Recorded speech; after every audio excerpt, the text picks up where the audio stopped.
Om Shanti. Good morning. आज बाबा की 24/5/2021 की वाणी है। आज बाबा ने सुनाया कि अभी तक द्वापर युग से द्वापर कलयुग तक हम रावण की मत पर चलते आए। जो हमारा जीवन हीरे तुल्य था वो धीरे धीरे करते कौड़ियों में बदलता गया। आज जो बाप की गिलानी की, धर्म की गिलानी की, रावण की मत पर चल पड़े तो हमारा जीवन कौड़ी तुल्य हो गया। अब बाप आकर के फिर से स्मृति दिलाते हैं, बच्चे बाप को याद करो तो जो तुम्हारा कौड़ी जैसा जीवन बन गया था वो हीरे तुल्य बन जाएगा। क्योंकि ये ड्रामा है और इस ड्रामा के अंदर भक्ति का भी ज्ञान, भक्ति भी है तो ज्ञान भी है। भक्ति करते करते हम नीचे ही उतरते आए, लेकिन बाबा ने अभी ज्ञान बताया, ज्ञान समझाया, ज्ञान का डांस करना सिखाया। तो इसलिए समझ के अनुसार हम कोई भी कर्म करते हैं, सिर्फ कहना नहीं है। कई बार हम कहते कुछ हैं और करते कुछ हैं। तो कहना और करना दोनों में समानता नहीं रहती, दोनों में फर्क पड़ जाता है।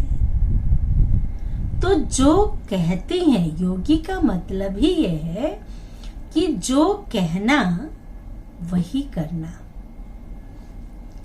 नहीं तो सर्विस के बजाय डिसर्विस हो जाएगी।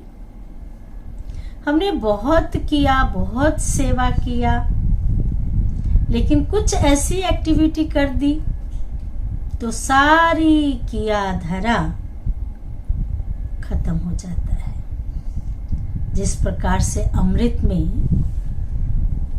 अगर एक बूंद विष का डाल दिया जाए तो वो अमृत नहीं रहता, वो विष बन जाता है। ऐसी ही बाबा की सेवा, जो बाबा सर्विस दे, जो संकल्प किया, जो सोचा, उसे प्रैक्टिकल में करें। यानी कहते तो कुछ है, लेकिन करने का जब समय आता है तो उस पर खरे नहीं उतरते हैं। तो इसलिए बाबा ने कहा कि योगी का मतलब है, राजयोगी का अर्थ है समानता। कहना कुछ, करना कुछ नहीं। जो सोचना, जो कहना वही करना। प्रैक्टिकल जीवन तो ये देखा जाता है। तो इसलिए आज हम सुनेंगे बाबा की वाणी। सार है मीठे बच्चे, तुमने रावण की मत पर बाप की ग्लानि की। रावण की मत पर, द्वापर युग से रावण आया ना, तो रावण की मत पर बाप की ग्लानि की तो भारत कौड़ी तुल्य बना। भारत की क्या दुर्दशा हो गई है, क्या हालत हो गई है। हीरे तुल्य से कौड़ी तुल्य बना। अब उसे पहचान कर याद करो। अब उसे, जो भगवान आए हुए हैं, उसे पहचान कर फिर याद करो तो धनवान बन जाएंगे। जैसे थे धनवान, हीरे तुल्य थे, गोल्डन दुनिया में थे, ऐसी ही दुनिया आएगी। इसलिए कहते हैं भारत सोने की चिड़िया थी, घी दूध की नदियां बहती थी, शेर बकरी एक घाट पे पानी पीते थे, सुख शांति पवित्रता थी, आपस में भाईचारा, एक धर्म, एक मत, एक कुल, एक भाषा थी। ऐसी दुनिया फिर से आने वाली है। फिर से यही भारत भूमि स्वर्ग कहलाएगा, सोने की नगरी कहलाएगा। प्रश्न है, सीढ़ी के चित्र में कौन सा वंडरफुल राज समाया हुआ है? इसका बहुत सुंदर जवाब दिया बाबा ने कि आधा कल्प है भक्ति की डांस और आधा कल्प है ज्ञान की डांस। उसमें पूरा सतयुग त्रेता आधा कल्प ज्ञान की प्रारब्ध और द्वापर कलयुग आधा कल्प भक्ति का डांस, माना कि भक्ति भाव में लग गए, भगवान खुद को भूल गए।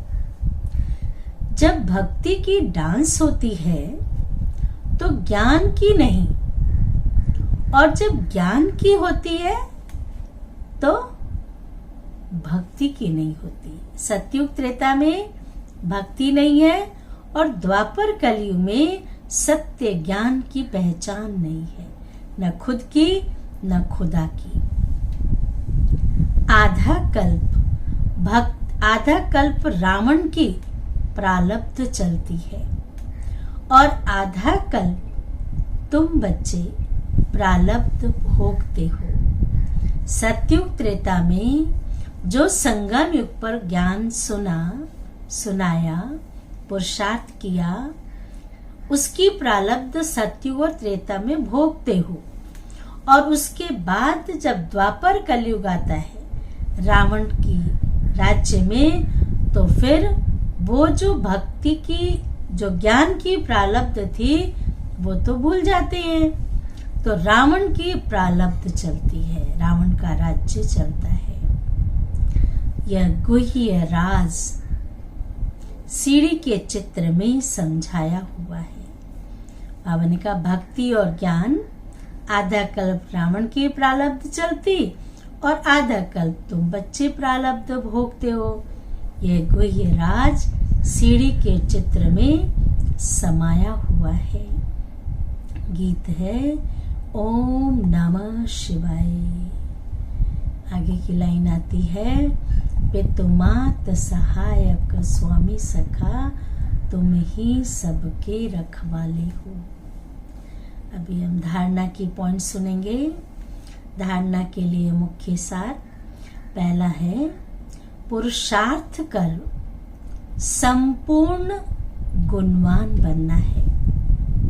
पुरुषार्थ कर संपूर्ण गुणवान बनना है। कर्म कोई भी हो, लेकिन कर्म चाहे कोई भी हो, लेकिन बाप की याद में रहकर करना है।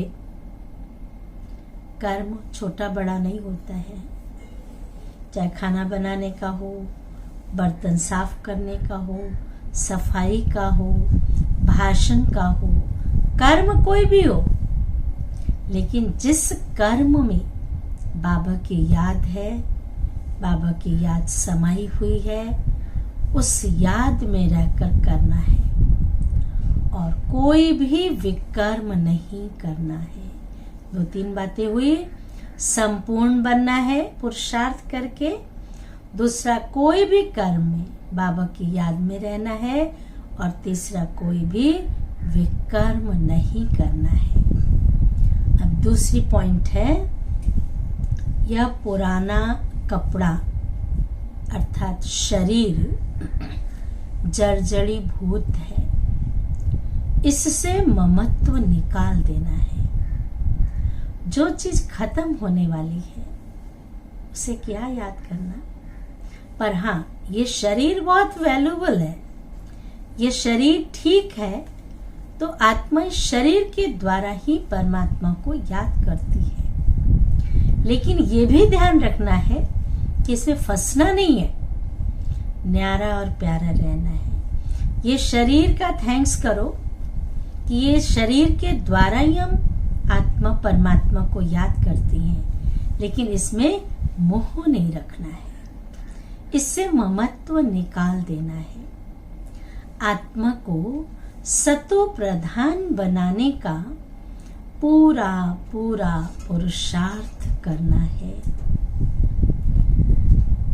वरदान है, वरदान भी बहुत अच्छा है। करना और कहना, ध्यान से सुनेंगे। करना और कहना, इन दो को समान बनाकर क्वालिटी की सेवा करने वाले, दोनों को समान बनाकर क्वालिटी की सेवा करने वाले सच्चे सेवाधारी भव। विस्तार है, सदा अटेंशन रहे कि पहले करना है फिर कहना है, पहले करना है फिर कहना है। कहना सहज होता है, करने में मेहनत है, मेहनत का फल अच्छा होता है। लेकिन यदि दूसरों को कहते हो, स्वयं करते नहीं, केवल हम दूसरों को कहते ये कर लेना, ये कर लो, ये कर लो, लेकिन खुद करते नहीं, तो सर्विस के साथ साथ डिससर्विस भी प्रत्यक्ष होती है।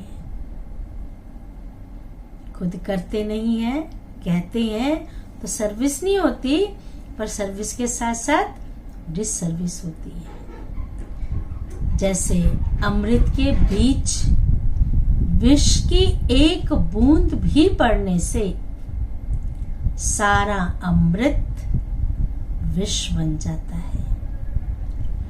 ऐसे कितनी भी सर्विस करो,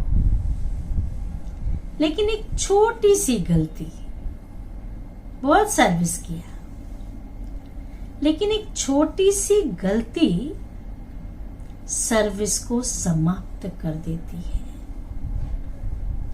इसलिए पहले अपने ऊपर अटेंशन दो, पहले अपने ऊपर अटेंशन दो, पहले करो फिर कहो। जैसे कहते हैं ना कि एक माता अपने बच्चे को लेकर के महात्मा जी के पास गई, कहा महात्मा जी मेरा बच्चा ना गुड़ बहुत खाता है। तो महात्मा जी ने कहा ठीक है 15 दिन के बाद ले आना। तो 15 दिन के बाद फिर महात्मा जी के पास लेके गई कि महात्मा जी मेरा बच्चा गुड़ बहुत खाता है, इसे छुड़ाना है। तो उसने कहा छोड़ दो बच्चे, ये गुड़ खाना छोड़ दो। तो माता ने कहा यही बात आप पहले दिन भी कह सकते थे, 15 दिन के बाद क्यों बोला? तो कहा महात्मा जी ने मैं खुद खाता था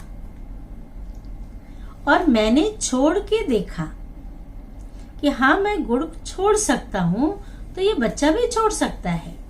तो पहले किया फिर कहा, इसलिए पहले खुद प्रैक्टिकल करना है, करने के बाद कहेंगे तो दूसरों पे असर होगा। इसलिए बाबा ने कहा पहले अपने ऊपर अटेंशन दो। मुझे गुस्सा आता है, हम किसी को दुख देते हैं, कोई ऐसे अपशब्द बोल देते हैं, व्यर्थ संकल्प चलाते हैं, तो पहले खुद का कंट्रोल करना है। खुद का कंट्रोल होगा तो हम दूसरों को कहेंगे ना कि हाँ ये काम नहीं करना। तो बाबा ने कहा अपने ऊपर अटेंशन दो, तब कहेंगे सच्चे सेवाधारी। स्लोगन है अनेकता में एकता लाना, अनेकता में एकता लाना, बिगड़ी को बनाना, ये सबसे बड़ी विशेषता है। बिगड़ी को बनाना ये सबसे बड़ी विशेषता है। अच्छा, ओम शांति, ओम शांति, ओम शांति।